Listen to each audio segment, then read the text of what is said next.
Siz aytgan ilovadan qanday qilib pul ishlasak bo'ladi, qanday qilib ro'yxatdan o'tsak bo'ladi, qayerdan topsak bo'ladi va ilova haqida ma'lumot bering deb ko'pchilik insonlar lishkamga yozgan. Videoni oxirigacha ko'rsalaring, o'zlaring kerakli ma'lumot tushunib olasizlar. Oldinlari shunaqa ilovalar, saytlar bo'lgan.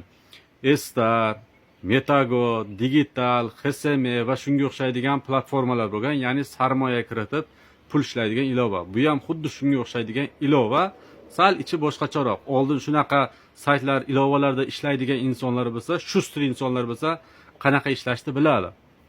Ro'yxatdan o'tmoqchi bo'lgan insonlar bo'lsa, profilimda, mana shu profilimda Telegram kanalim bor. Telegram kanalimga kirsalaring, ilovani ro'yxatdan o'tish silkasini tashlab qo'yibman. Bemalol ro'yxatdan o'tsalaring bo'ladi. Sarmoya kiritib pul ishlanadi. Tushunmagan insonlar bo'lsa, ko'pchiliklar bepulmi deb qiziqayapti. Bepul emas, sarmoya kiritasiz, kunlik daromadni olaverasiz. Kimgadir qiziq bo'lsa, Telegram kanalimga kirsalaring, to'liq ma'lumotlar tashlab qo'yaman. Jonlaringiz sog' bo'lsin, addush hurmatdasizlar.